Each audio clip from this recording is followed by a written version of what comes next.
ആഗോളതലത്തിൽ ഊർജ്ജ വിതരണം പ്രതിസന്ധിയിലാക്കാൻ കാരണമായ ഒന്നാണ് ഇറാൻ-US സംഘർഷം. യുദ്ധത്തിന് താൽക്കാലിക വിരാമമിട്ടതോടെ ലോകം കുറച്ചു മാസങ്ങളായി അനുഭവിച്ചിരുന്ന പ്രതിസന്ധികൾ അവസാനിക്കാൻ പോവുകയാണ്.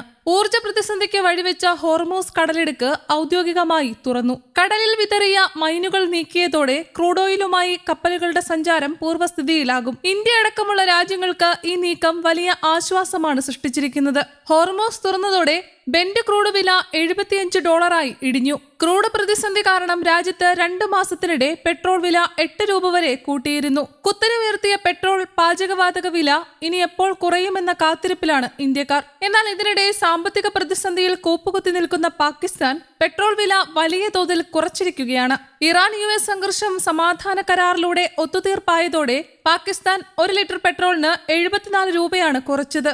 അന്താരാഷ്ട്ര വിലയിലെ ഇടിവിന്റെ മുഴുവൻ ഗുണവും ഉപഭോക്താക്കൾക്ക് നൽകുകയാണെന്ന് പ്രധാനമന്ത്രി ഷഹബാസ് ഷെരീഫ് അറിയിച്ചു. ഫെബ്രുവരി അവസാനത്തോടെ ആരംഭിച്ച സംഘർഷം രൂക്ഷമായതോടെയാണ് ആഗോള എണ്ണ വ്യാപാരത്തിന്റെ നിർണായക പാതയായ ഹോർമൂസ് കടലിടുക്ക് വഴിയുള്ള ഊർജ്ജ വിതരണം തടസ്സപ്പെട്ടത്. ക്രൂഡ് വില കുതിച്ചതോടെ ഇറക്കുമതിയെ ആശ്രയിക്കുന്ന പാകിസ്ഥാൻ എണ്ണവില കുത്തനെ കൂട്ടുകയായിരുന്നു. 1 ലിറ്റർ പെട്രോളിന് $74 ഡീസലിന് $67 കുറയ്ക്കുകയാണെന്ന് പ്രധാനമന്ത്രി ഷഹബാസ് ഷെരീഫ് അറിയിച്ചു. പ്രാദേശിക സാമ്പത്തിക സ്ഥിതിയിലുണ്ടായ പുരോഗതിയും ആഗോള എണ്ണവിലയിലെ ഇടിവിനെ തുടർന്നുണ്ടായ ഗുണം ഉപഭോക്താക്കൾക്ക് നൽകാനാണ് സർക്കാർ തീരുമാനം. പ്രതിസന്ധി ഘട്ടത്തിൽ സർക്കാർ രാജ്യത്തിന് നൽകിയ പ്രതിജ്ഞാബദ്ധതയാണ് ഈ നടപടിയിലൂടെ നിറവേറ്റുന്നതെന്നും അദ്ദേഹം കൂട്ടിച്ചേർത്തു. ഇറാൻ-US സംഘർഷം രൂക്ഷമായതോടെ $299 ഉണ്ടായിരുന്ന പെട്രോൾ $373 $311 ഉണ്ടായിരുന്ന ഡീസൽ വില $378 ഉയർത്തിയിരുന്നു. അതേസമയം സാമ്പത്തിക മാന്ദ്യമടക്കം വലിയ പ്രതിസന്ധി നേരിടുന്ന പാകിസ്ഥാനെ പോലുള്ള